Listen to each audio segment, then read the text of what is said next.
El ruido de los golpes me despertó de repente, justo a las 2 de la madrugada. Oí a mi hija gritando mi nombre, completamente fuera de sí. Yo había cambiado todas las cerraduras días atrás por una razón que ellos desconocían, pero que yo conocía perfectamente bien.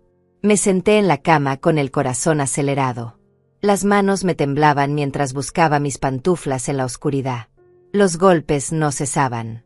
Cada impacto contra la madera resonaba en toda la casa como un tambor de guerra.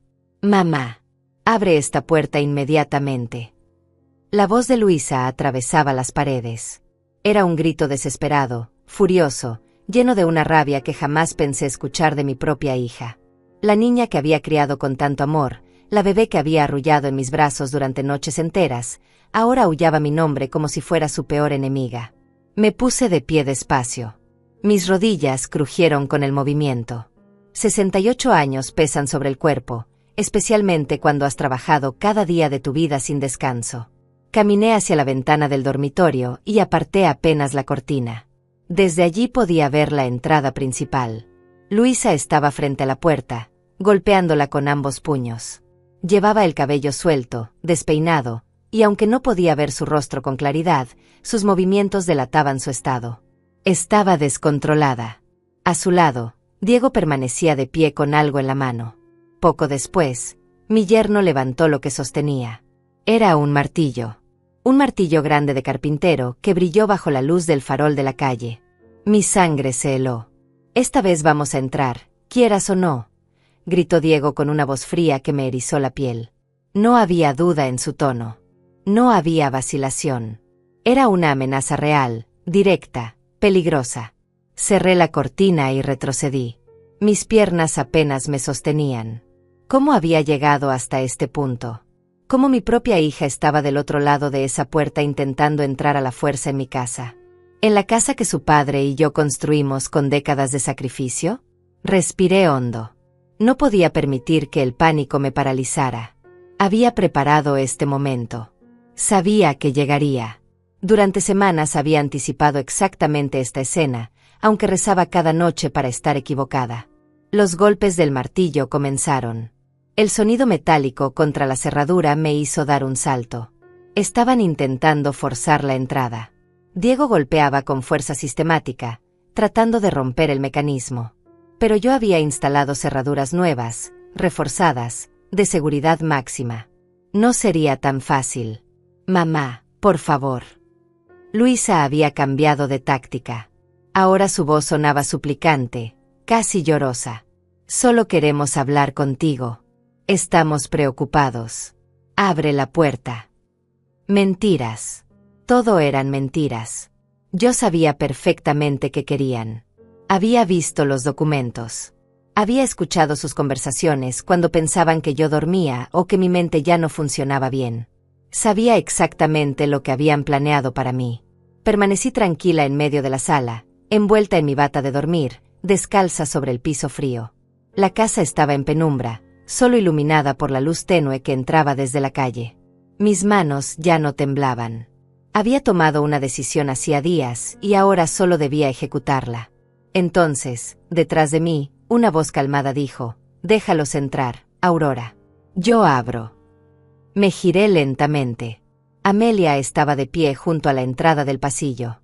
Mi amiga de toda la vida, la mujer que había sido mi vecina durante 30 años y que ahora era mi abogada de confianza.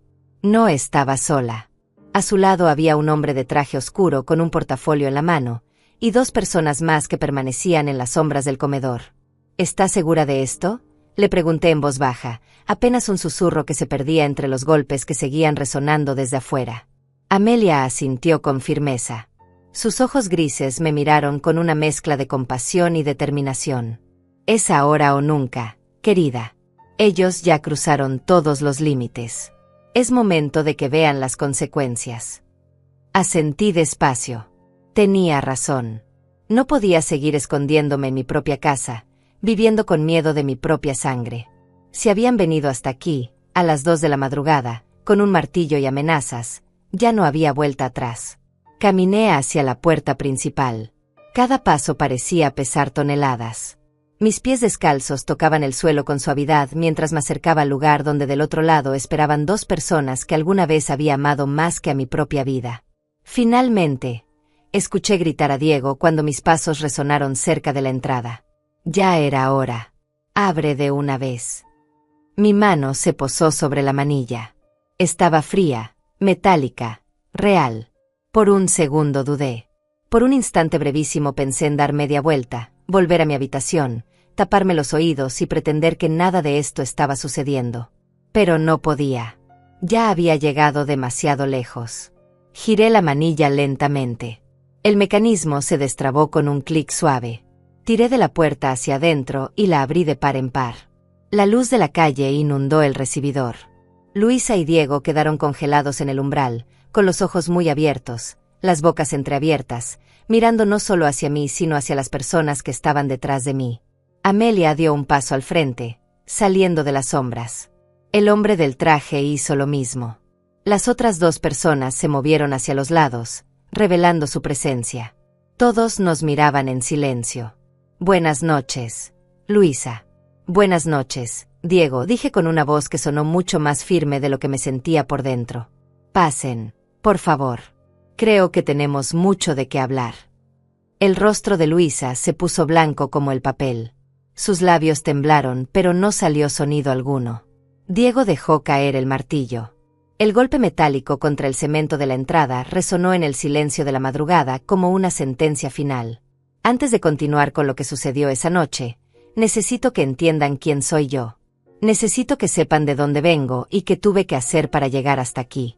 Porque solo así comprenderán por qué lo que estaba a punto de hacer me destrozaba el alma, pero era absolutamente necesario. Me llamo Aurora Rivas y tengo 68 años. Nací en un pueblo pequeño a las afueras de la ciudad, en una casa de madera con techo de lata donde el agua se filtraba cada vez que llovía. Mi padre era jornalero y mi madre lavaba ropa ajena para sobrevivir. Éramos 6 hermanos y nunca hubo suficiente comida para todos. Aprendí a coser a los 8 años porque era la única manera de tener ropa que me quedara bien. A los 12 ya cosía para vecinas y ganar algunos centavos. A los 15 dejé la escuela para trabajar tiempo completo en un taller de costura del centro. Ganaba $3 al día trabajando desde las 6 de la mañana hasta las 8 de la noche. Conocí a Carlos cuando tenía 18 años. Él era conductor de autobús y pasaba cada mañana frente al taller donde yo trabajaba. Durante 6 meses me saludó con la mano cada vez que me veía esperando en la parada. Un día finalmente se atrevió a bajar y hablarme. Tenía una sonrisa tímida y manos enormes, callosas por el trabajo. Nos casamos un año después en una ceremonia simple. No hubo vestido blanco ni fiesta elegante. Yo llevé un vestido celeste que había cosido yo misma y Carlos usó el único traje que tenía. La recepción fue en casa de mis padres con tamales y refresco. Pero fue el día más feliz de mi vida porque sabía que había encontrado a un hombre bueno, trabajador, honesto. Los primeros años fueron durísimos. Vivíamos en un cuarto alquilado de 2 por 3 metros. Carlos trabajaba turnos dobles manejando el autobús y yo seguía cosiendo en el taller durante el día y tomaba trabajos extra por las noches. Ahorrábamos cada centavo que podíamos. Guardábamos el dinero en una lata escondida debajo del colchón. Cuando quedé embarazada de Luisa, pensé que no podríamos sobrevivir. El embarazo fue difícil. Tuve que dejar el taller en el 7º mes porque ya no podía con el peso y las náuseas. Carlos empezó a trabajar también los fines de semana. Dormía 4 horas por noche. Lo veía consumirse frente a mis ojos, pero nunca se quejó. Luisa nació un martes de marzo a las 3 de la tarde. Fue parto natural en el hospital público. Cuando la enfermera me la puso en los brazos, lloré de felicidad y terror al mismo tiempo. Era tan pequeña, tan frágil. ¿Cómo íbamos a darle todo lo que necesitaba? Pero lo hicimos. De alguna manera lo hicimos. Carlos consiguió rutas mejores que pagaban más. Yo empecé a coser desde casa mientras cuidaba a Luisa. Trabajaba con ella dormida en una cuna al lado de mi máquina de coser. Muchas noches me quedaba hasta el amanecer terminando vestidos, arreglando pantalones, bordando manteles. Cuando Luisa cumplió 3 años, logramos comprar un terreno.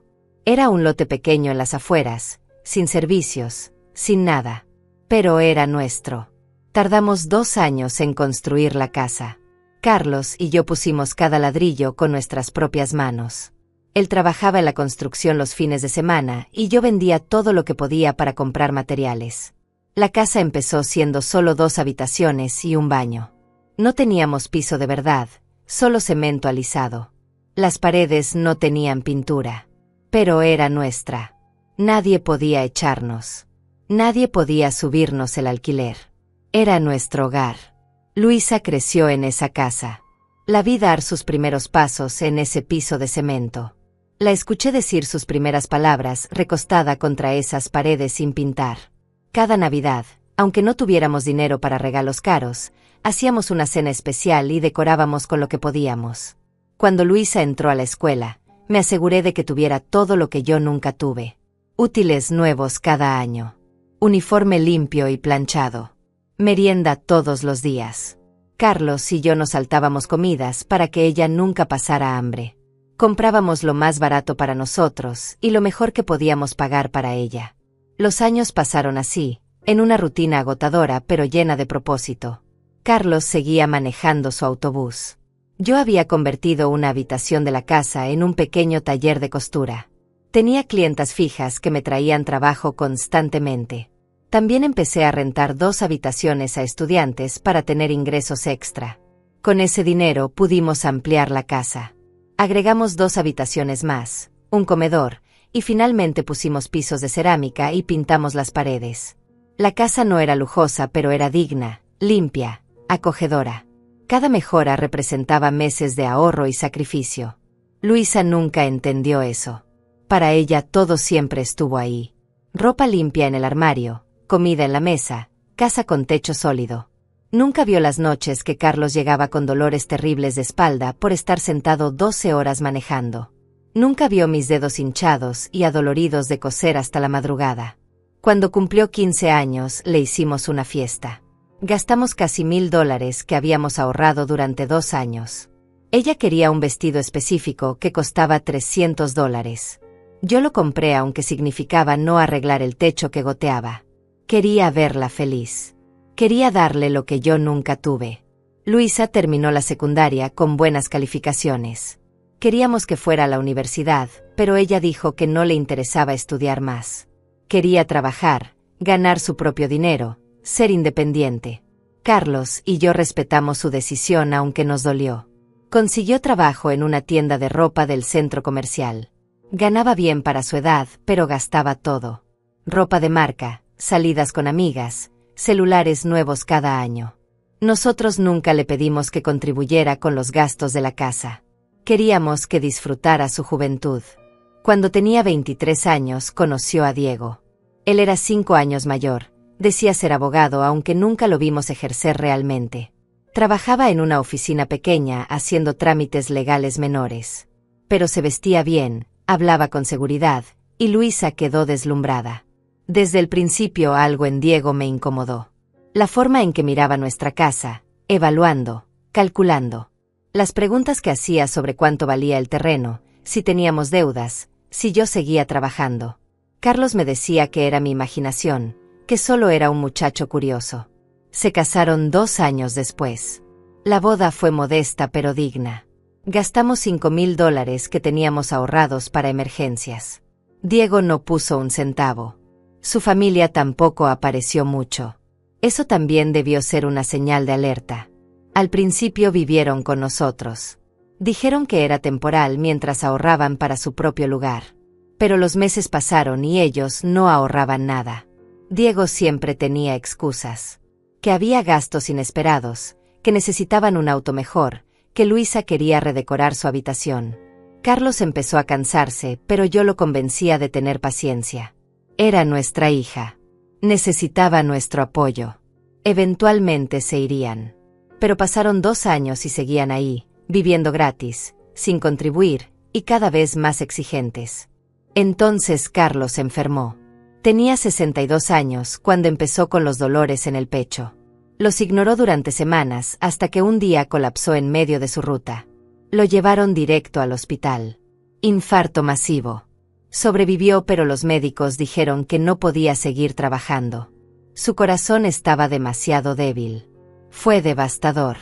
No solo emocionalmente, sino económicamente.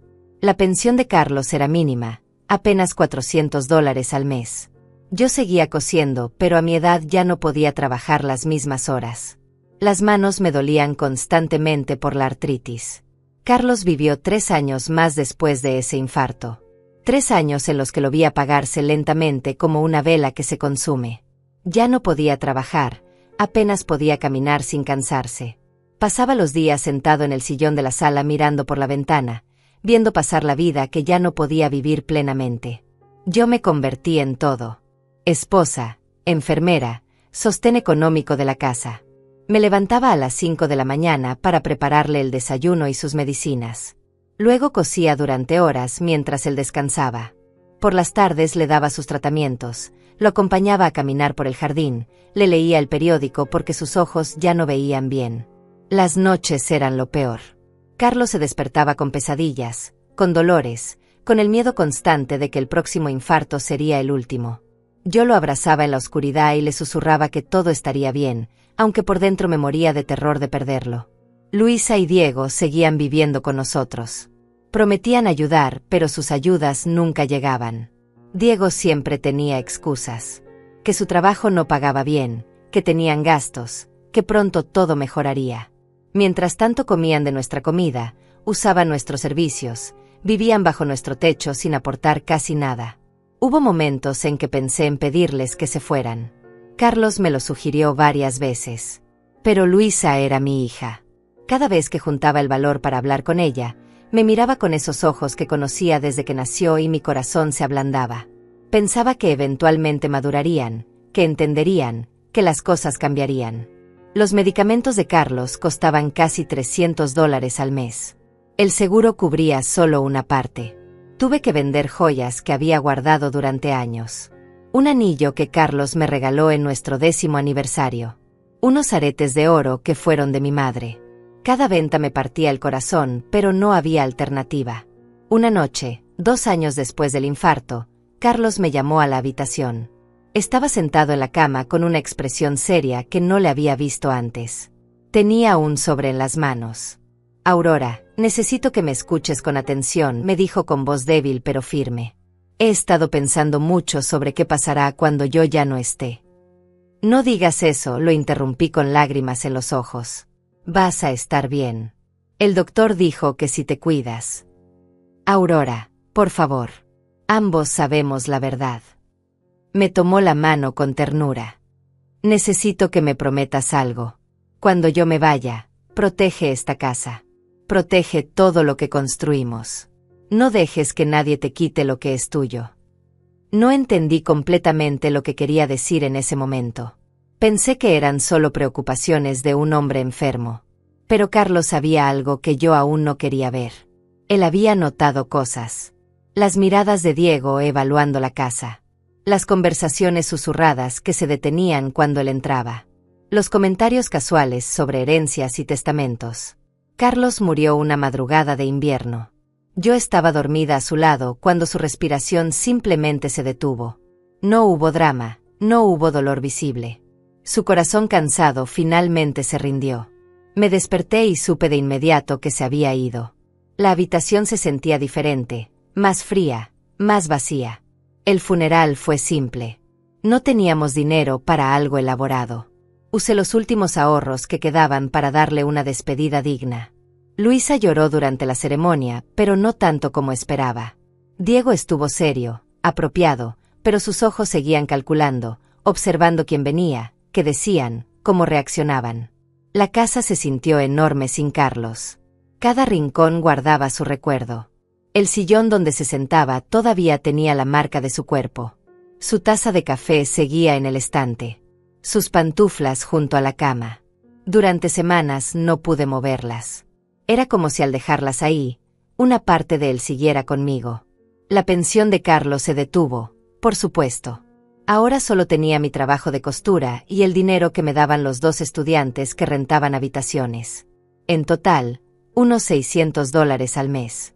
Apenas suficiente para comer y pagar servicios. Fue entonces cuando Diego comenzó a mostrar su verdadera cara. Una semana después del funeral se sentó conmigo en la mesa de la cocina. Luisa no estaba. Había salido a comprar algo. Aurora, necesitamos hablar sobre el futuro, comenzó con una voz que pretendía ser amable pero sonaba condescendiente. Esta casa es muy grande para ti sola. Los gastos son muchos. Y a tu edad, mantener todo esto es complicado. Me las arreglo bien, respondí firmemente. He trabajado toda mi vida. Sé cómo administrarme. Claro, claro. Pero piénsalo. Tienes casi 65 años. ¿Cuánto tiempo más podrás coser? ¿Qué pasa cuando tus manos ya no puedan trabajar? Cuando tu vista falle. Hizo una pausa calculada. Luisa y yo hemos estado pensando. Podríamos vender esta casa, conseguir algo más pequeño para ti, más manejable. Con lo que podríamos hacer inversiones que te den ingresos pasivos. La sangre se me heló. ¿Vender la casa? ¿Esta casa que tu suegro y yo construimos con nuestras propias manos? La casa donde nació mi hija. No lo veas como perder algo. Véelo como asegurar tu futuro. Nosotros nos encargaríamos de todo. Tú solo tendrías que firmar algunos papeles. No voy a vender mi casa, Diego. Su expresión cambió. La máscara de preocupación se resquebrajó por un segundo y vi algo frío en sus ojos. Está bien, está bien. Solo era una sugerencia. Piénsalo. Se levantó y salió de la cocina. Esa noche no pude dormir. Las palabras de Carlos resonaban en mi cabeza. Protege esta casa. No dejes que nadie te quite lo que es tuyo. Empecé a entender que había visto en Diego que yo me había negado a ver. Los siguientes meses fueron una escalada lenta pero constante. Diego comenzó a hacer comentarios sobre mi memoria. Aurora, ¿no te acuerdas? Te lo dije ayer. Qué raro que hayas olvidado eso. Te lo mencioné la semana pasada. Deberías ver a un doctor. Estos olvidos no son normales. Lo peor era que Luisa lo secundaba. Mi propia hija comenzó a tratarme como si fuera una anciana confundida. Mamá, eso no pasó así. Mamá, estás mezclando las cosas. Mamá, creo que estás un poco desorientada. Al principio dudé de mí misma. Tenía 65 años. Tal vez mi memoria realmente estaba fallando. Pero luego empecé a notar un patrón. Los olvidos que mencionaban eran siempre sobre cosas importantes. Conversaciones sobre dinero, sobre la casa, sobre documentos. Nunca sobre cosas triviales. Un día encontré a Diego en el estudio de Carlos revisando papeles. Cuando entré, cerró rápidamente un cajón. ¿Qué haces aquí?, pregunté. Luisa me pidió que buscara unas fotos viejas, mintió con facilidad. ¿Dónde guardas los álbumes? En el armario del pasillo, no aquí. Lo miré fijamente. Este es el escritorio privado de Carlos. Sus documentos personales están aquí. Ay, Aurora, perdona. No sabía. Como todo es de la familia. Se encogió de hombros y salió de la habitación. Esa noche revisé el escritorio. Nada parecía fuera de lugar, pero algo me inquietaba. Empecé a guardar los documentos más importantes en otro lugar. El título de propiedad de la casa, los papeles del seguro de vida de Carlos que me había dejado $10,000, mi testamento original. Luisa cumplió 30 años ese año. Para su cumpleaños quería una fiesta grande. Yo no tenía dinero para eso, pero ella insistió. Mamá, es mi cumpleaños 30. Es especial. Papá hubiera querido que lo celebráramos. Usé parte del dinero del seguro de vida de Carlos. $1,200 en una fiesta en un salón de eventos. Luisa invitó a decenas de personas. Diego se encargó de todo, actuando como el anfitrión perfecto. Yo me senté en una esquina viendo cómo gastaban el dinero que Carlos había dejado para mi vejez. Después de la fiesta, algo cambió definitivamente en Diego. Ya no se molestaba en disimular tanto. Las conversaciones sobre la casa se volvieron más frecuentes, más insistentes, más agresivas. Y Luisa, mi propia hija, se había convertido en su eco perfecto. Mamá, Diego tiene razón, me decía mientras tomábamos café en la cocina. Esta casa es demasiado para ti. Mira cómo te cuesta subir las escaleras. El jardín está descuidado porque ya no puedes mantenerlo. Los inquilinos se aprovechan de ti porque eres demasiado buena. Puedo contratar a alguien para el jardín. Y los inquilinos pagan puntual, respondía yo, sintiendo como cada palabra de mi hija era como una puñalada. Pero el dinero que gastas en mantenimiento podría estar generando intereses en el banco. Diego dice que con una venta inteligente podrías vivir de las rentas sin trabajar nunca más. No quiero vivir en otro lugar, Luisa. Esta es mi casa. Aquí naciste tú. Aquí viví con tu padre 40 años. Ella suspiraba con impaciencia, como si yo fuera una niña terca que no entiende razones. Siempre tan sentimental, mamá. El sentimentalismo no paga las cuentas. Me quedaba callada porque no reconocía a esa mujer. ¿Dónde estaba mi niña? ¿La que me abrazaba cuando tenía pesadillas? ¿La que me decía que yo era la mejor mamá del mundo? ¿Cuándo se había convertido en esta persona fría que solo veía números y propiedades? Diego comenzó a traer amigos a la casa. Siempre los presentaba como conocidos casuales, pero yo notaba cómo recorrían cada habitación con miradas evaluadoras. Uno de ellos era agente de bienes raíces. Otro trabajaba en un banco. Un tercero era notario. Solo les estaba mostrando la casa, Aurora. Comentábamos sobre arquitectura, decía Diego con una sonrisa que no llegaba a sus ojos. Dicen que es una propiedad muy bien ubicada. Debe valer fácil unos $150,000. Quizás más. $150,000. Escuchar esa cifra en su boca me produjo escalofríos. Porque supe exactamente lo que estaba pensando. Él y Luisa viviendo gratis en mi casa, esperando a que yo muriera o a que pudieran convencerme de vender para quedarse con ese dinero. Una tarde, cuando pensaban que yo dormía mi siesta, los escuché hablar en el comedor. Me había levantado para ir al baño y sus voces llegaban claramente por el pasillo. Ya van 6 meses desde que murió Carlos, decía Diego. Necesitamos acelerar las cosas. Mientras más tiempo pase, más riesgo hay de que ella haga algo estúpido con el dinero. ¿Cómo qué?, preguntaba Luisa. ¿Cómo donarlo a alguna iglesia? ¿O dejárselo todo a alguna organización de caridad? O peor, hacer un testamento que nos deje afuera. Ella no haría eso. Soy su única hija. ¿Estás segura? Últimamente te mira diferente, como si sospechara algo. Hubo un silencio. Luego Luisa habló con voz temblorosa. ¿Crees que deberíamos seguir adelante con el plan? Absolutamente. Ya tengo todo listo. Solo necesitamos que firme los papeles. Le diremos que son documentos del seguro, o trámites bancarios. Ella confiará en ti. Pero si descubre... No va a descubrir nada si lo hacemos bien. Y si empieza a sospechar, pues ya sabes qué hacer. Empiezas a documentar sus episodios de confusión. Llamamos al doctor, conseguimos que certifique que no está en sus cabales. Pedimos una tutela legal. Me apoyé contra la pared del pasillo sintiendo que las piernas no me sostenían. Estaban planeando declararme incapaz. Querían quitarme mi autonomía, mi casa, mi vida. Y mi propia hija estaba de acuerdo con esto. Volví a mi habitación en silencio.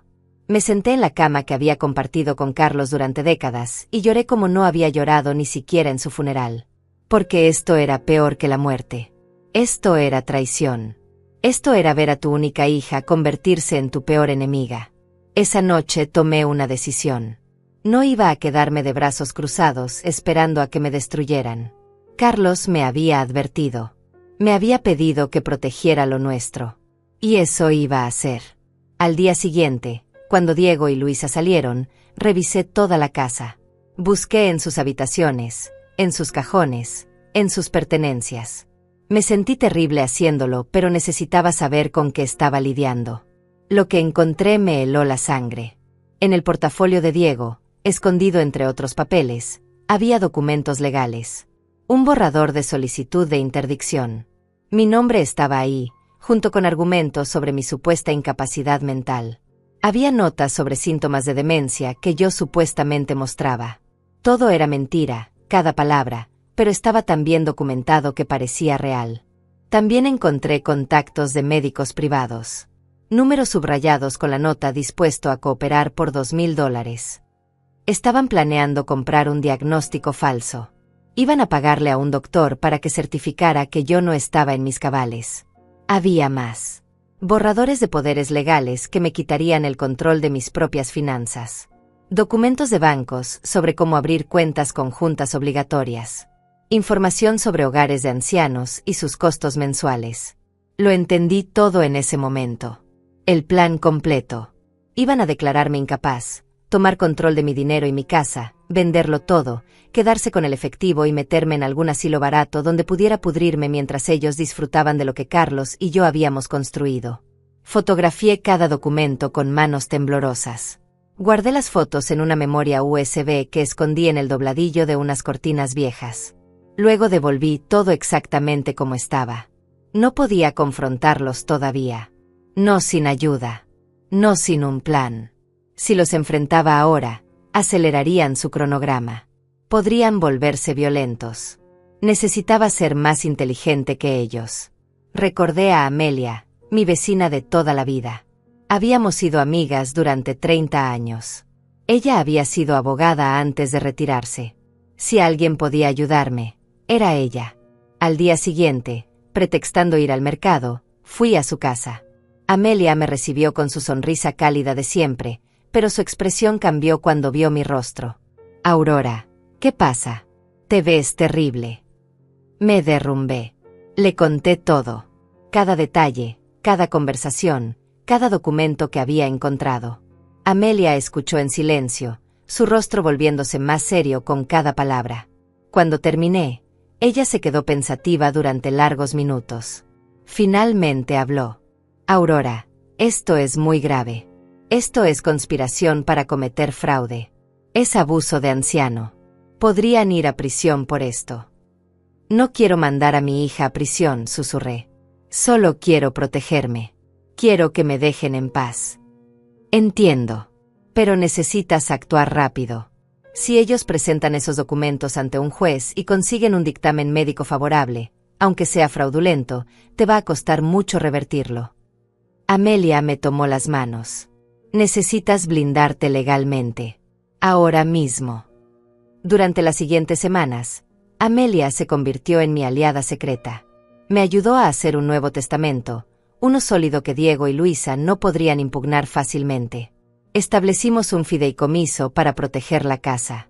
Cambiamos todas mis cuentas bancarias a instituciones diferentes donde ellos no tenían acceso. También necesitas un poder legal preventivo, me explicó Amelia. Si nombras a alguien de confianza ahora, mientras estás claramente en tus cabales, ningún juez podrá darte un tutor en el futuro sin el consentimiento de esa persona. ¿Y a quién puedo nombrar? No tengo más familia cercana. Puedes nombrarme a mí, si confías en mí, o podemos buscar un administrador profesional. La miré a los ojos. Amelia había estado a mi lado en los buenos y malos momentos. Había llorado conmigo en el funeral de Carlos. Había cuidado mi casa cuando estuve enferma. Te nombro a ti, si aceptas esta carga. Por supuesto que acepto, querida amiga. Mientras Amelia y yo trabajábamos en silencio para proteger mi patrimonio, Diego y Luisa intensificaban su campaña. Ahora era obvio que habían decidido acelerar sus planes, aunque no sabían que yo ya los había descubierto. Los olvidos que me atribuían se volvieron más elaborados. Diego empezaba conversaciones sobre temas que nunca habíamos hablado y luego, frente a otras personas, me recriminaba por no recordarlos. Aurora, te lo expliqué 3 veces la semana pasada. ¿De verdad no te acuerdas? Luisa invitó a algunos vecinos a tomar café. Durante la reunión, dejó caer comentarios diseñados para sembrar dudas sobre mi estado mental. Mamá se confunde mucho últimamente. Ayer no recordaba si había tomado sus medicinas.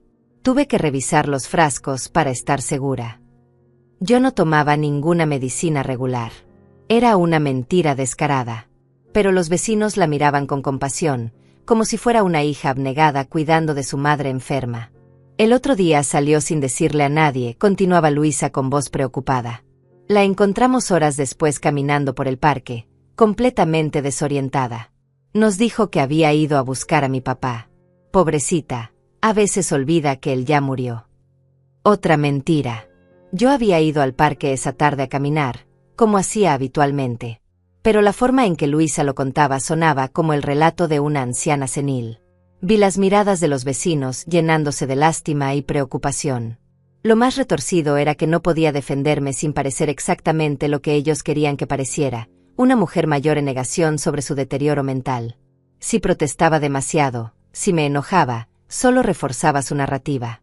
Una tarde llegó a la casa un hombre que se presentó como el doctor Mendoza. Diego lo había invitado para un chequeo de rutina sin consultarme. Es solo para asegurarnos de que todo está bien, mamá, dijo Luisa con una sonrisa que no alcanzaba sus ojos. A tu edad, los chequeos regulares son importantes. Yo sabía exactamente quién era ese hombre. Recordé las notas en el portafolio de Diego. Dispuesto a cooperar por $2,000.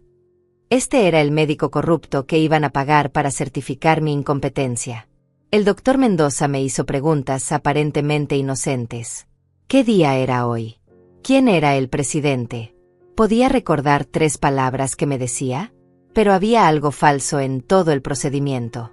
La forma en que anotaba mis respuestas, las miradas que intercambiaba con Diego, el tono condescendiente de su voz. Respondí todas sus preguntas correctamente. Me mantuve calmada, coherente, lúcida. No le di ninguna munición que pudiera usar en mi contra. Cuando terminó, vi la frustración en su rostro. Todo parece estar en orden por ahora, dijo finalmente. Pero a esta edad, las cosas pueden cambiar rápidamente. Recomendaría evaluaciones más frecuentes. ¿Con qué frecuencia?, preguntó Diego. Cada 2 semanas sería ideal. No será necesario, dije firmemente. Tengo mi propio médico de cabecera. Si necesito evaluaciones, él se encargará. Mamá, el doctor Mendoza solo quiere ayudar, protestó Luisa. Ya dije que no. Esta es mi casa y estas son mis decisiones médicas. Mi voz sonó más dura de lo que pretendía, pero estaba furiosa. ¿Realmente pensaban que era tan tonta como para no ver lo que estaban haciendo? El doctor Mendoza se fue poco después. Escuché a Diego hablar con él en la entrada. No pude oír las palabras exactas, pero el tono era de frustración. Sabía que les había arruinado ese primer intento. Esa noche, Diego y Luisa tuvieron una discusión acalorada en su habitación. Las paredes de la casa no eran muy gruesas. Escuché fragmentos de la conversación desde mi cuarto. Te dije que lo estás haciendo demasiado obvio, decía Luisa. ¿Y qué sugieres? ¿Que esperemos otros 6 meses? No tenemos ese tiempo. Ya le quedan menos de $10,000 del seguro de vida. Una vez que eso se acabe, no habrá nada que tomar. Pero si sospecha. Ella no sospecha nada. Es una vieja sentimental. Cree que todavía somos la familia feliz que jugábamos a ser. No hables así de mi madre. Tu madre es un obstáculo entre nosotros y una vida mejor. Entre nosotros y $150,000 que podríamos estar usando ahora mismo. Hubo un silencio largo. Luego Luisa habló con voz pequeña. A veces me pregunto si estamos haciendo lo correcto. No empieces con eso otra vez. Ya lo hemos hablado 1000 veces. Esa casa es tu herencia. Ese dinero es tuyo por derecho. Solo estamos acelerando lo inevitable. Y francamente, estaremos haciéndole un favor. A su edad, vivir sola en esta casa enorme es peligroso. Podría caerse, lastimarse, morir sola y que nadie se dé cuenta durante días. Supongo que tienes razón. Claro que tengo razón. Confía en mí, cariño. En 6 meses estaremos viviendo en un departamento moderno del centro, tú dejarás ese trabajo horrible en la tienda, y yo podré finalmente abrir mi propio despacho. Todo gracias a que tuvimos el valor de hacer lo que había que hacer. Me alejé de la pared. Había escuchado suficiente. Mi propia hija acababa de justificar mi destrucción como si fuera un acto de misericordia. Diego la había envenenado completamente. O tal vez, y esto era lo que más me dolía, siempre había tenido esa capacidad dentro de ella y Diego solo la había liberado. Al día siguiente fui nuevamente a casa de Amelia. Le conté sobre la visita del doctor Mendoza y la conversación que había escuchado. Están acelerando el cronograma, dijo Amelia preocupada. Necesitamos actuar antes de que presenten algo ante un juez. ¿Qué puedo hacer? Primero, vamos a conseguir tu propia evaluación médica. Un examen neurológico completo con un especialista reconocido que certifique que estás en pleno uso de tus facultades mentales. Eso destruirá cualquier argumento que intenten hacer. Amelia me puso en contacto con un neurólogo del hospital universitario. El doctor Ramírez me hizo pruebas exhaustivas durante 2 días. Exámenes de memoria, razonamiento, funciones cognitivas, todo. Los resultados fueron claros. Mi mente estaba perfectamente sana para alguien de mi edad. Señora Rivas, usted tiene la cognición de alguien 10 años más joven, me dijo el doctor Ramírez. No hay absolutamente ningún signo de demencia, deterioro cognitivo o confusión. De hecho, sus resultados están por encima del promedio. Amelia hizo que el doctor preparara un informe oficial, certificado y fechado. Lo guardamos en un lugar seguro junto con todos los demás documentos que estábamos acumulando. Ahora necesitamos evidencia de lo que ellos están planeando, dijo Amelia. Las fotos de los documentos son un buen comienzo, pero necesitamos más. ¿Cómo qué? Grabaciones. Conversaciones donde admitan sus planes. Necesitamos que se incriminen a sí mismos. La idea me revolvió el estómago. Grabar a mi propia hija conspirando contra mí parecía una traición terrible. Pero luego recordé lo que había escuchado la noche anterior. Ellos ya me habían traicionado. Yo solo me estaba defendiendo. Amelia me consiguió una pequeña grabadora de voz que podía esconder fácilmente. Durante las siguientes 2 semanas, la llevé conmigo constantemente. La activaba cada vez que Diego o Luisa empezaban conversaciones sobre mi salud, sobre la casa, sobre el futuro. Capturé docenas de horas de conversaciones. Diego hablando sobre cómo manejar mi resistencia. Luisa discutiendo qué hacer con mis pertenencias una vez que estuviera internada. Ambos calculando cuánto podrían obtener de la venta de la casa y cómo dividirían el dinero. Lo más doloroso fue una conversación entre Luisa y una amiga suya que vino de visita. Yo estaba en el jardín, pero la ventana estaba abierta y la grabadora en mi bolsillo capturó todo. ¿Y no te sientes mal?, preguntaba la amiga. ¿Es tu mamá? Al principio sí, admitía Luisa. Pero Diego me hizo ver las cosas con claridad. Ella tuvo su vida. Vivió sus años. Ahora es nuestro turno. Además, en un asilo estará mejor cuidada. Tendrá enfermeras, actividades, gente de su edad. Pero si ella no quiere ir. A veces hay que tomar decisiones difíciles por el bien de las personas que amamos. Cuando sea mayor lo entenderá. O tal vez no, si su mente sigue deteriorándose. Pero al menos estará segura. Con cada grabación, con cada conversación capturada, sentía que mi corazón se partía un poco más. Pero también sentía crecer dentro de mí una determinación férrea. No iba a permitir que me destruyeran. No iba a dejar que convirtieran los últimos años de mi vida en una pesadilla. Amelia y yo nos reuníamos cada pocos días para revisar el material recopilado. Ella tomaba notas meticulosas, organizaba las evidencias, construía un caso que pudiera presentarse ante un juez si fuera necesario. Aurora, con esto que tienes, podrías presentar cargos criminales, me dijo una tarde mientras escuchábamos una grabación particularmente incriminatoria. Conspiración para cometer fraude, intento de apropiación ilegal, abuso de adulto mayor. Diego podría ir a prisión. No quiero destruir a mi hija, susurré. Solo quiero que me dejen vivir en paz. Lo entiendo. Pero necesitas estar preparada para la posibilidad de que esto escale. Ellos no van a rendirse fácilmente. Tenía razón. A medida que pasaban las semanas y yo seguía resistiendo sus intentos de control, Diego se volvía más agresivo. Ya no se molestaba en ser sutil. Una noche llegó a casa con papeles en la mano. Los dejó caer sobre la mesa de la cocina frente a mí. Necesito que firmes esto, dijo sin preámbulos. ¿Qué es? Un poder legal. Para que Luisa y yo podamos ayudarte a manejar tus finanzas. Te estás haciendo vieja, Aurora. Es hora de que gente más joven se encargue de estas cosas. Miré los documentos sin tocarlos. No voy a firmar nada que no haya revisado mi propio abogado. ¿Tu propio abogado? No tienes abogado. Conseguiré uno si es necesario. Diego se inclinó sobre la mesa, su rostro a centímetros del mío. La máscara de yerno preocupado había desaparecido completamente. Escúchame bien, Vieja, vas a firmar estos papeles. Hoy, mañana o la próxima semana, pero los vas a firmar. Porque si no lo haces por las buenas, lo haremos por las malas. Me estás amenazando en mi propia casa. Te estoy diciendo la realidad.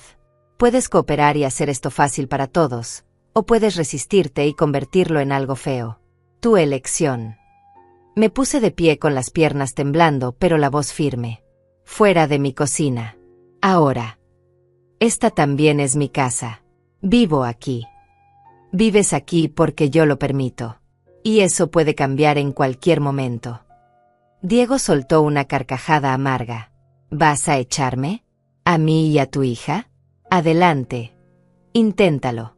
Veamos qué dice un juez cuando le cuentes sobre tu estado mental deteriorado, sobre cómo nos amenazas, sobre cómo no puedes cuidarte sola. Sal de aquí. Voy a salir. Pero esto no ha terminado, Aurora. Ni por asomo. Tomó los papeles y salió de la cocina dejándome temblando de miedo y rabia. Esa noche llamé a Amelia. Necesito cambiar las cerraduras. Mañana mismo. ¿Estás segura? Eso va a provocar una confrontación directa. Ya la provocó Diego. Amenazó con declararme incompetente si no firmo papeles que le den control de mi dinero. No puedo seguir viviendo así, con miedo en mi propia casa. Está bien. Llamaré a un cerrajero de confianza. Pero Aurora, cuando cambies esas cerraduras, ellos van a reaccionar. Probablemente de forma violenta.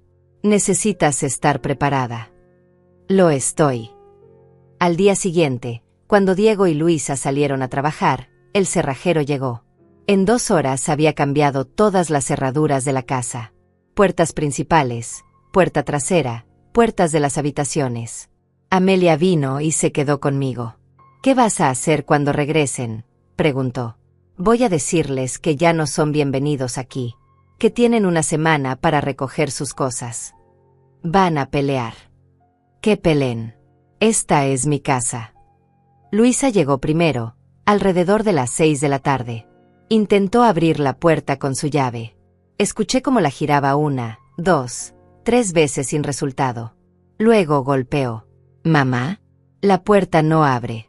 Cambiaste la cerradura». Abrí la puerta pero me quedé en el umbral, bloqueando la entrada. Sí, cambié la cerradura. ¿Por qué harías eso? Porque esta es mi casa y necesito sentirme segura en ella. ¿Segura? ¿Segura de qué? De tu propia familia. Su voz subió de tono, histérica. De personas que están intentando robarme. De gente que quiere declararme incompetente y meterme en un asilo para quedarse con mi casa. El rostro de Luisa palideció. No sé de qué estás hablando. Sí sabes. Sé todo, Luisa. Encontré los documentos. Escuché las conversaciones. Sé exactamente lo que tú y Diego han estado planeando. Mamá, estás confundida. Esto es exactamente de lo que hablábamos. Estás teniendo episodios paranoides. No estoy confundida y no estoy paranoica. Tengo evidencia. Fotografías, grabaciones, documentos. Todo. Luisa retrocedió como si la hubiera golpeado. Has estado espiándonos. Me estaba defendiendo. Hay una diferencia. En ese momento llegó Diego. Evaluó la situación de inmediato. ¿Qué está pasando aquí? Tu suegra enloqueció, dijo Luisa con voz temblorosa. Cambió las cerraduras y nos está acusando de cosas horribles. Diego se acercó a la puerta. Aurora, abre esta puerta ahora mismo. Vivimos aquí. No puedes dejarnos afuera. Tienen una semana para recoger sus pertenencias. Coordinaremos horarios para que puedan entrar supervisados y llevarse sus cosas. Después de eso, no quiero verlos más. Esto es ridículo. No tienes ningún derecho. Tengo todo el derecho. Esta casa está a mi nombre. Ustedes han estado viviendo aquí de mi caridad y esa caridad se acabó. Diego sacó su teléfono. Voy a llamar a la policía. Esto es un desalojo ilegal. Tenemos derechos como residentes. Llama. Por favor. Llama. Me encantaría explicarle a la policía sobre tu plan para declararme incompetente. Sobre el doctor que intentaste sobornar. Sobre los documentos fraudulentos que preparaste. La mano de Diego se congeló sobre el teléfono. Nos miramos durante largos segundos. En sus ojos vi odio puro, sin disfraces. Esto no va a quedar así, dijo con voz baja y amenazante. Estoy segura de que no. Nos vemos en una semana para la recolección de sus cosas. Cerré la puerta y eché el pestillo. Escuché gritos del otro lado. Luisa lloraba. Diego maldecía. Golpearon la puerta durante varios minutos. Amelia me abrazó mientras yo temblaba. Lo hiciste bien, me susurró. Fuiste valiente. No me sentía valiente. Me sentía destrozada. Acababa de echar de mi casa a mi única hija. La niña que había criado, a quien había dado todo, por quien había sacrificado tanto. Y ella me había pagado con traición. Durante los siguientes días, Diego y Luisa intentaron todo. Llamaron a familiares lejanos contándoles su versión de los eventos. Que yo estaba senil, paranoica, siendo manipulada por Amelia. Algunos familiares me llamaron, preocupados. Les expliqué la situación con calma y les ofrecí mostrarles las evidencias si querían. La mayoría no quiso involucrarse. Hablaron con los vecinos, sembrando más dudas sobre mi salud mental. Vi como algunos vecinos me miraban con lástima cuando salía. Otros evitaban mi mirada por completo. Fueron al banco donde yo tenía mi cuenta de ahorros e intentaron acceder a mis fondos usando documentos viejos donde aparecían como contactos de emergencia.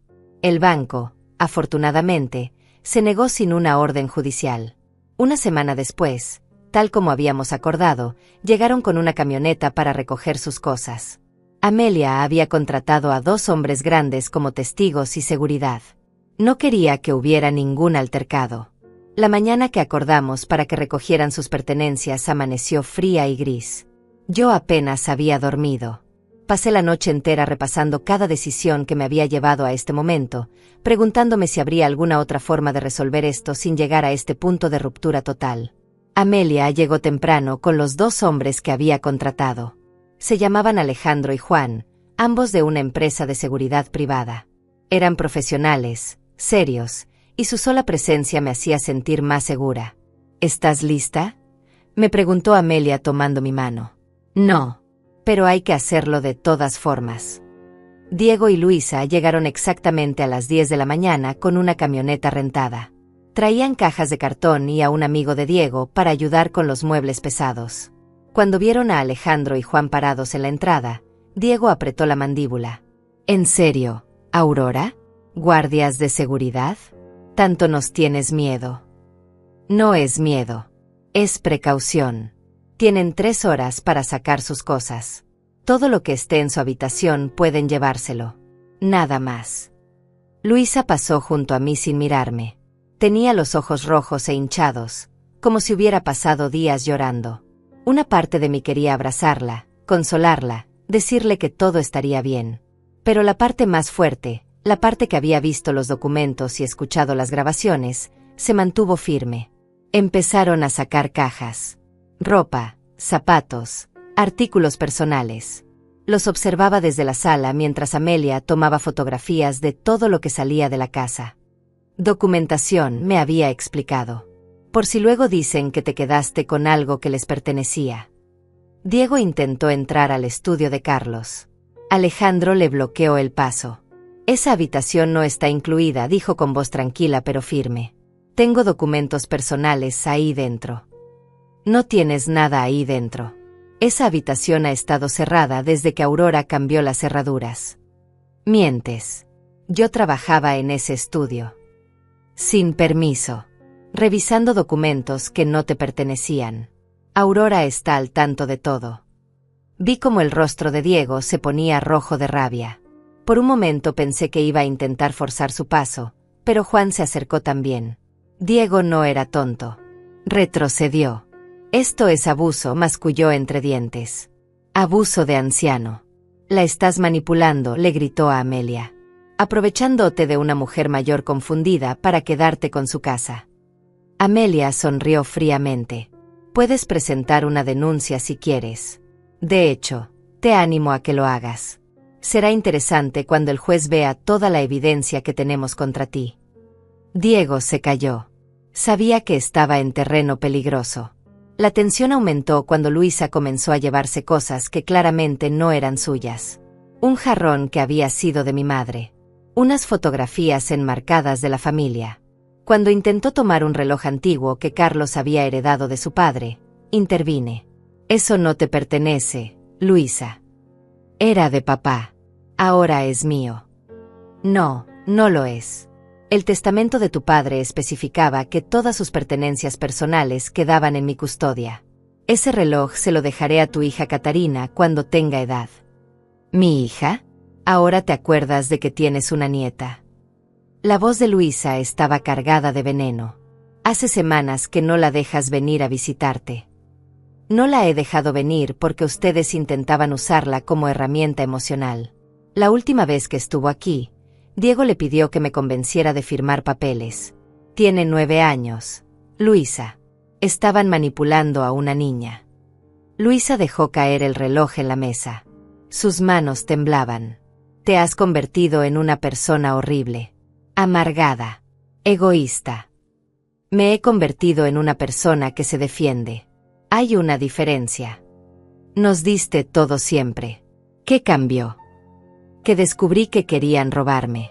Que planeaban declararme incompetente y meterme en un asilo. Que mi propia hija estaba dispuesta a traicionarme por dinero. Era por tu bien, gritó Luisa. Las lágrimas corrían por su rostro. Estás vieja, mamá. Esta casa es demasiado para ti. Podrías caerte, lastimarte. Necesitas cuidado profesional. Lo que necesito es que mi hija me ame sin condiciones. Pero parece que eso es demasiado pedir. El silencio que siguió fue brutal.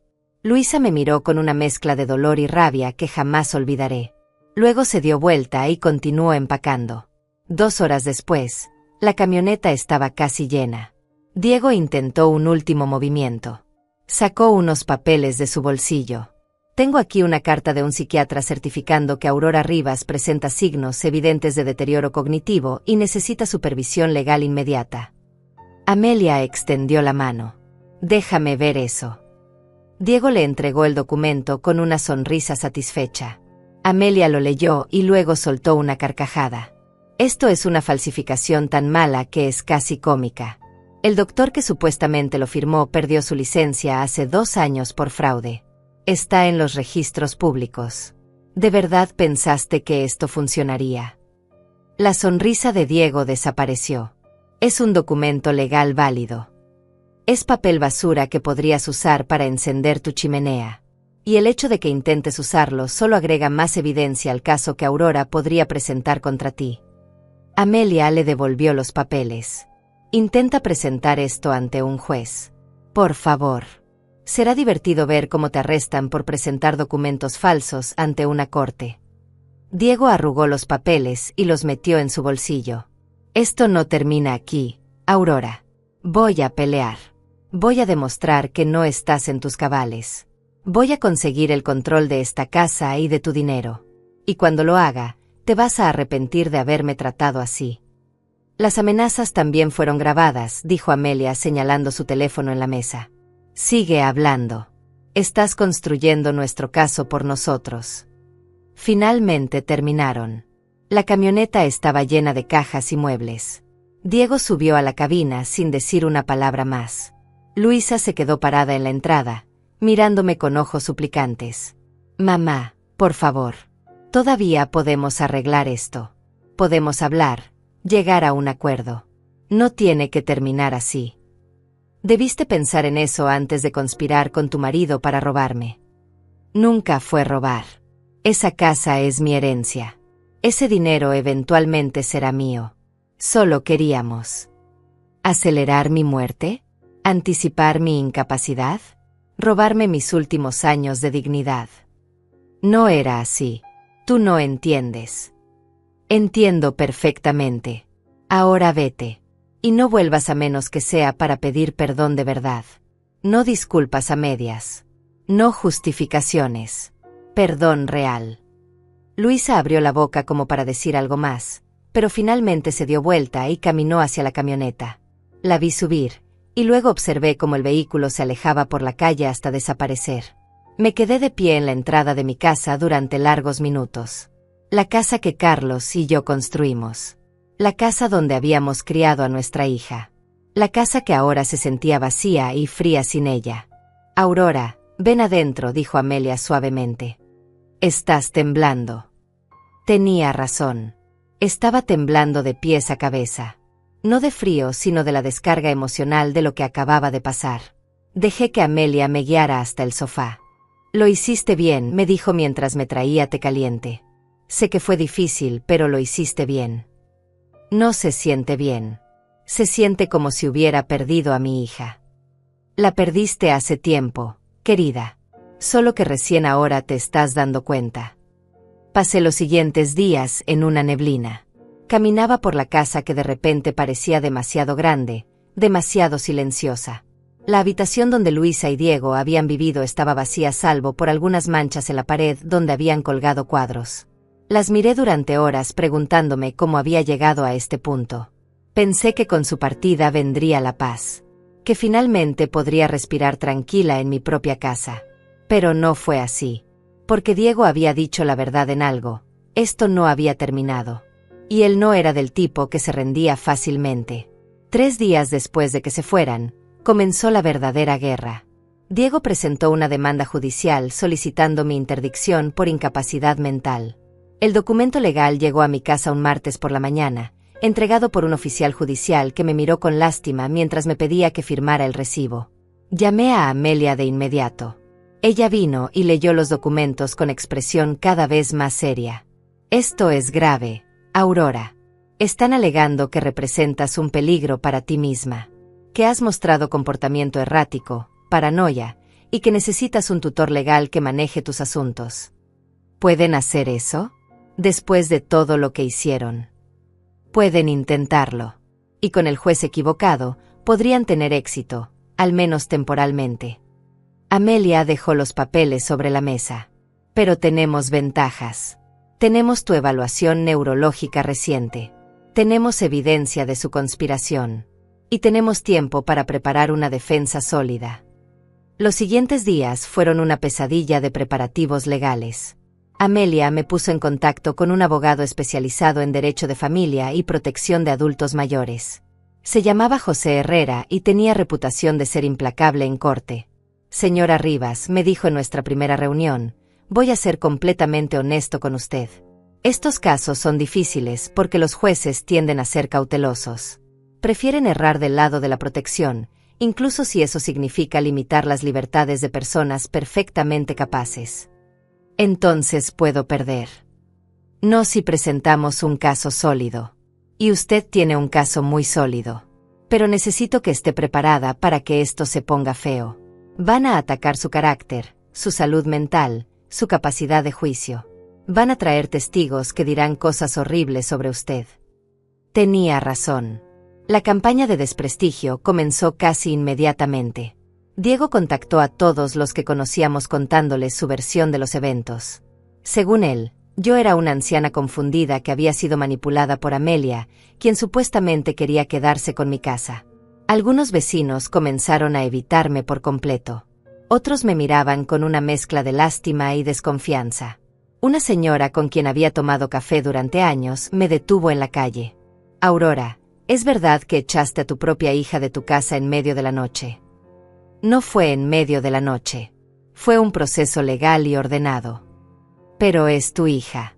Tu propia sangre. ¿Cómo puedes hacerle eso? Ella intentaba robarme. Planificaba declararme incompetente para quedarse con mi casa. La mujer negó con la cabeza. Ay, Aurora. Luisa jamás haría algo así. Siempre ha sido tan buena contigo. Creo que estás confundida, querida. Y así era con todos. Diego y Luisa habían construido una narrativa tan convincente que la gente la creía sin cuestionar. La pobre hija abnegada tratando de cuidar a su madre senil. La malvada vecina aprovechándose de una anciana vulnerable. El yerno preocupado solo queriendo proteger a su familia. Las cosas empeoraron cuando Diego logró que algunos familiares lejanos firmaran declaraciones apoyando su versión. Una prima tercera que no veía hacía 10 años escribió una carta al juez diciendo que siempre había notado problemas en mi memoria. Un sobrino lejano declaró que en las reuniones familiares yo parecía confundida y desorientada. «Están mintiendo», le dije a José mientras revisábamos las declaraciones. «Apenas conozco a esa gente. No he hablado con ellos en años». «Lo sé. Pero sus declaraciones van al expediente de todas formas. Tendremos que demostrar que no tienen conocimiento real de tu estado actual». Luisa comenzó a usar a Catarina, mi nieta, como arma emocional. Publicaba fotos en redes sociales de la niña llorando, con mensajes sobre cómo extrañaba a su abuela, pero que yo me negaba a verla. Recibí mensajes de personas que ni siquiera conocía acusándome de ser una abuela cruel y desalmada. La verdad era que me moría por ver a Catarina. La extrañaba todos los días. Pero Amelia y José me advirtieron que cualquier contacto podría ser usado en mi contra. «Dirán que intentaste manipularla», me explicó José. «Que trataste de convencerla de decir cosas en tu favor. Es mejor esperar hasta después de la audiencia». Una noche, alrededor de las 11, sonó el timbre. Miré por la ventana y vi una patrulla policial. Mi corazón se aceleró mientras abría la puerta. «¿Señora Aurora Rivas?», preguntó uno de los oficiales. «Sí, soy yo». Recibimos una llamada de bienestar. Alguien reportó que podría estar en peligro, que ha estado comportándose de manera extraña y preocupante. ¿Quién reportó eso? No puedo revelar esa información, señora. Podemos pasar y verificar que todo esté bien. Los dejé entrar. Recorrieron la casa mientras yo explicaba la situación. Les mostré los documentos legales, la demanda de Diego, las evidencias de su conspiración. Los oficiales se miraron entre sí. «Señora, parece que está en medio de una disputa familiar complicada», dijo uno de ellos finalmente. «Pero usted se ve perfectamente capaz y lúcida. No vemos ninguna razón para intervenir. Pueden poner eso en un reporte. Haremos un informe de la visita indicando que encontramos todo en orden». Después de que se fueron, supe quién había hecho esa llamada. Era otra táctica de Diego para crear un registro de preocupaciones sobre mi bienestar. Pero al menos esta vez les había salido al revés. Las semanas pasaron y la tensión aumentaba. Diego presentó más documentos, más evidencias de mi supuesta incapacidad. Conseguía declaraciones de cualquiera dispuesto a firmar. Algunos lo hacían porque realmente creían su versión. Otros, sospechaba, recibían algo a cambio. José trabajaba incansablemente preparando nuestra defensa. Reunió testimonios de mis clientes de costura que atestiguaban mi lucidez y capacidad. El dueño del mercado donde hacía compras escribió una carta describiendo nuestras conversaciones normales y coherentes. Mi médico de cabecera proporcionó registros mostrando que estaba en buena salud para mi edad. Pero nuestra arma más fuerte, decía José, son las grabaciones y los documentos que encontraste. Eso demuestra claramente que ellos conspiraron contra ti. Cuando el juez escuche esas conversaciones, va a ver quiénes son los verdaderos manipuladores aquí. La fecha de la audiencia se fijó para 6 semanas después de la presentación inicial. 6 semanas que se sintieron como 6 años. Apenas dormía. Comía poco. Pasaba las noches repasando cada conversación, cada decisión, preguntándome si había hecho algo diferente que podría haber evitado todo esto. Amelia se quedaba conmigo muchas noches. Me preparaba té, me obligaba a comer, me escuchaba cuando necesitaba hablar. «Vas a salir de esto», me decía. «Eres más fuerte de lo que ellos piensan». 2 semanas antes de la audiencia, Luisa apareció en mi puerta. Estaba sola, sin Diego. Se veía terrible, demacrada, con ojeras profundas. «Mamá, por favor. Necesitamos hablar». «No tengo nada que hablar contigo. Cualquier comunicación debe ser a través de mi abogado. Por favor. Solo 5 minutos». Tenía lágrimas en los ojos. «Te lo ruego». Contra mi mejor juicio, la dejé pasar. Nos sentamos en la sala, separadas por metros de distancia que se sentían como kilómetros.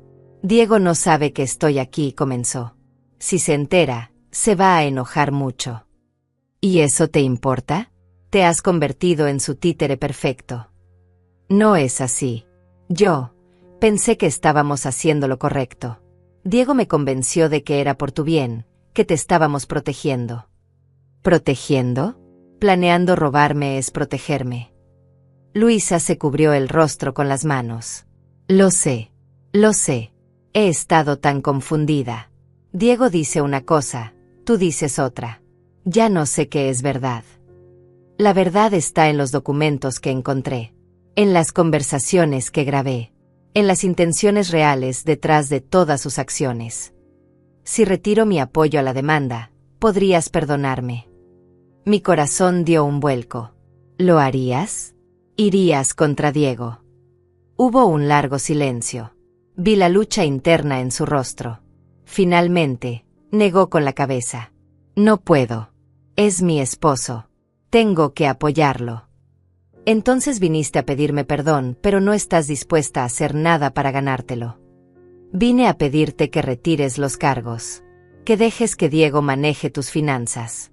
Prometo que te cuidaremos bien. Que nunca te faltará nada. Me puse de pie. Sal de mi casa. Mamá. Sal. Viniste aquí a intentar manipularme una vez más. A hacerme sentir culpable para que me rinda. Pero no va a funcionar, Luisa. No esta vez. Ella se levantó lentamente. En la puerta se dio vuelta. Diego dice que si no cooperas, va a destruirte en corte. Tiene testigos, documentos, todo preparado. Dice que vas a perder. La audiencia llegó finalmente. Me vestí con mi mejor ropa, un traje sencillo pero digno que había usado para el funeral de Carlos. Amelia me acompañó al juzgado junto con José. Mis manos temblaban mientras subíamos las escaleras del edificio. Adentro de la sala, del otro lado, estaban Diego y Luisa con su abogado. Diego me miró con una sonrisa fría y calculadora. Luisa mantenía la vista baja, incapaz de encontrarse con mis ojos. El juez era un hombre de unos 50 años con expresión seria. Escuchó primero los argumentos de Diego. Su abogado presentó un caso elaborado sobre mi supuesto deterioro mental, mi comportamiento errático, mi necesidad urgente de supervisión legal. Trajeron testigos. La prima lejana que declaró sobre mis supuestos olvidos. Un vecino que Diego había convencido de que yo había actuado de manera extraña. Hasta presentaron las notas del doctor Mendoza, el médico corrupto, aunque José las destrozó inmediatamente mostrando que había perdido su licencia. Su señoría, argumentaba el abogado de Diego, estamos hablando de una mujer de 68 años que vive sola en una casa grande, que ha echado a su única familia, que muestra claros signos de paranoia al creer que sus seres queridos conspiran contra ella. Necesita protección, aunque sea de sí misma. Luego fue nuestro turno. José comenzó presentando mi evaluación neurológica del doctor Ramírez. Los resultados eran irrefutables. Yo estaba mentalmente sana, competente, lúcida. Su señoría, dijo José con voz firme, lo que tenemos aquí no es una anciana confundida que necesita protección. Es una mujer perfectamente capaz defendiéndose de un intento calculado de robo y fraude. Entonces comenzó a presentar las evidencias. Las fotografías de los documentos que encontré en el portafolio de Diego. Los borradores de la solicitud de interdicción preparados meses antes de presentar la demanda oficial. Las notas sobre médicos dispuestos a cooperar por dinero. Vi cómo el rostro del juez se ponía más serio con cada documento. Diego se removía incómodo en su asiento. El abogado intentaba objetar, pero José tenía respuesta para todo. Luego vinieron las grabaciones. José reprodujo las conversaciones más incriminatorias. La voz de Diego hablando sobre acelerar lo inevitable y quedarse con $150,000. Luisa discutiendo sobre internarme en un asilo barato. Ambos calculando fríamente cómo dividirían mi patrimonio. El silencio en la sala era absoluto. Cada palabra de esas grabaciones caía como una bomba. Vi cómo Luisa se ponía pálida, cómo escondía el rostro entre las manos. Diego mantenía una máscara de piedra, pero sus puños estaban apretados con tanta fuerza que los nudillos se veían blancos. Su señoría, continuó José, la señora Rivas no está paranoica. No está confundida. Ella descubrió un plan real y documentado para despojarla de su autonomía y su patrimonio. Todo lo que ha hecho ha sido defenderse legítimamente de un fraude en proceso. El juez pidió un receso. 30 minutos que se sintieron eternos. Amelia me sostenía la mano mientras esperábamos. No hablábamos. No había nada que decir. Cuando regresamos a la sala, el juez tenía su decisión. He revisado cuidadosamente toda la evidencia presentada, comenzó. Y debo decir que raramente he visto un caso tan claro de intento de abuso de adulto mayor disfrazado de preocupación familiar. Respiré por primera vez en lo que parecían horas. La solicitud de interdicción queda denegada completamente. La señora Aurora Rivas está claramente en pleno uso de sus facultades mentales y tiene todo el derecho de manejar sus propios asuntos. El juez miró directamente a Diego. Además, estoy ordenando que se remita copia de este expediente a la Fiscalía para que evalúe si corresponde presentar cargos criminales por intento de fraude, falsificación de documentos y conspiración. Diego se puso de pie bruscamente. Esto es ridículo. Solo queríamos protegerla. Señor, le sugiero que se siente y permanezca en silencio antes de que lo cite por desacato, dijo el juez con voz de acero. Su comportamiento y el de su esposa, según las evidencias presentadas, constituye un intento premeditado de apropiarse ilegalmente del patrimonio de la señora Rivas. Tendrá suerte si solo enfrenta consecuencias civiles. La sala estalló en murmullos. El martillo del juez resonó pidiendo orden. Miré a Luisa. Estaba llorando en silencio, completamente destruida. Parte de mí quería ir a consolarla, pero la parte más fuerte se quedó en su lugar. Salimos del juzgado bajo un cielo gris. José estaba satisfecho pero profesional. Ganamos, pero esto probablemente no termina aquí. Pueden apelar, aunque con las evidencias que tenemos sería inútil. ¿Y los cargos criminales? Eso depende de la Fiscalía. Con lo que el juez vio, es probable que al menos investiguen. En las semanas siguientes, la vida comenzó a normalizarse lentamente. Diego y Luisa no apelaron. Probablemente su abogado les aconsejó que sería tirar dinero a la basura. La Fiscalía abrió una investigación sobre los documentos fraudulentos y el intento de soborno al médico. Un mes después, recibí una llamada. Diego había sido arrestado. No por el caso conmigo, sino porque en la investigación descubrieron que había cometido fraudes similares con otros clientes en su práctica legal. Aparentemente, yo no era su primera víctima. La diferencia era que yo había luchado. Luisa me llamó esa noche. Lloraba tanto que apenas podía hablar. Mamá, Diego está en la cárcel. No tengo dinero para la fianza. Perdí mi trabajo porque pasaba todo el tiempo en juzgados. No sé qué hacer. Mi primer instinto fue ayudarla. 43 años de ser madre no se borran fácilmente. Pero luego recordé todo. Las conversaciones grabadas. Los planes para encerrarme. La frialdad con la que habían discutido mi destino. Luisa, lo siento por lo que estás pasando. Pero no puedo ayudarte. ¿Cómo puedes ser tan cruel? Soy tu hija. Y tú eres la que intentó robarme. La que conspiró para declararme incompetente. La que eligió el dinero sobre su propia madre. Fue Diego. Él me manipuló. Él me convenció. Tú eres una mujer adulta, Luisa. Tuviste opciones. Elegiste seguirlo. Ahora debes vivir con las consecuencias de esa elección. Entonces eso es todo. Me abandonas cuando más te necesito. No te estoy abandonando. Te estoy dejando que enfrentes las consecuencias de tus actos. Es la lección más importante que puedo darte ahora. Colgó. No volvió a llamar. Los meses pasaron. Diego fue sentenciado a 3 años de prisión por múltiples cargos de fraude. Luisa se mudó a un apartamento pequeño con Catarina. Consiguió trabajo en una tienda de ropa otra vez, ganando apenas lo suficiente para sobrevivir. Yo seguía en mi casa. La casa que Carlos y yo construimos. Seguía cosiendo, aunque menos que antes.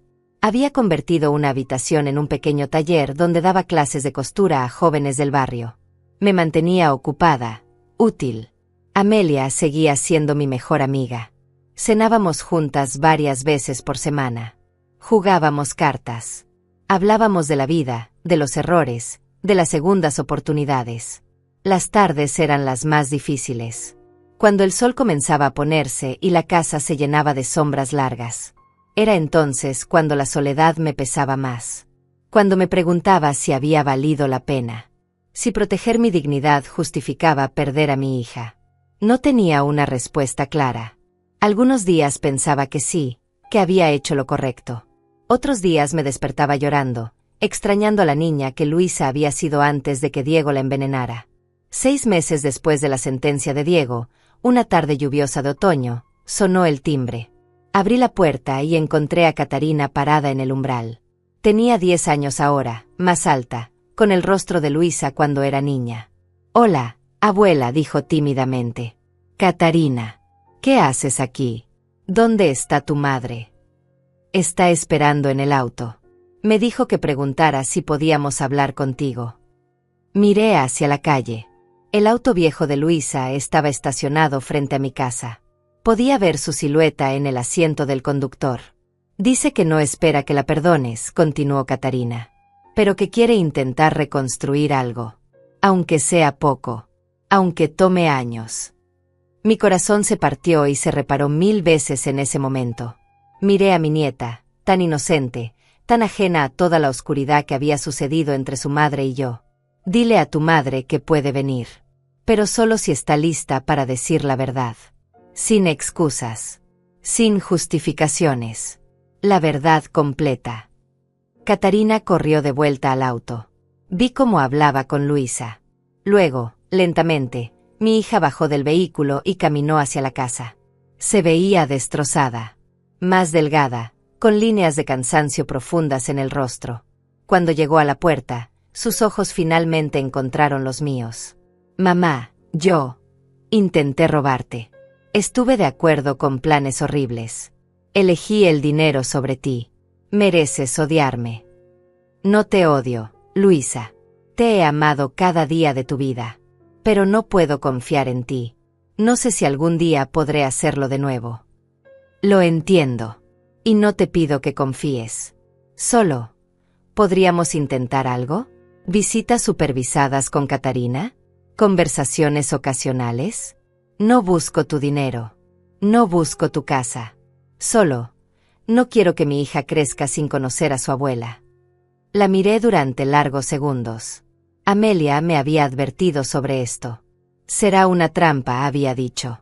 «Intentará manipularte de nuevo». Pero mirando a Luisa ahora, no veía manipulación. Veía a una mujer rota que finalmente entendía la magnitud de lo que había perdido. «Podemos intentar», dije finalmente. «Pero con condiciones. Límites claros. Y al primer signo de manipulación o engaño, se termina. Acepto cualquier condición. No sé si algún día podré perdonar completamente. No sé si nuestra relación sanará alguna vez. Pero mientras veía a Catarina sonreír al saber que podría visitar a su abuela, supe que al menos estaba dispuesta a intentarlo. Esa noche, sola en mi casa, me senté en el sillón donde Carlos solía sentarse. Hablé con él como hacía a veces. «Lo hice, amor. Protegí lo nuestro. Pero costó tanto». Las lágrimas corrían por mi rostro. ¿Hice lo correcto? ¿Valió la pena? No hubo respuesta, por supuesto. Solo el silencio de la casa y el peso de todas mis decisiones. Pero sobreviví. Mantuve mi dignidad. Protegí mi autonomía. Y aunque el precio fue devastador, demostré que una mujer de 68 años podía defenderse contra aquellos que buscaban destruirla. La victoria no se sentía gloriosa. Se sentía agotadora, dolorosa, melancólica. Pero era mía. Y nadie podría quitármela jamás.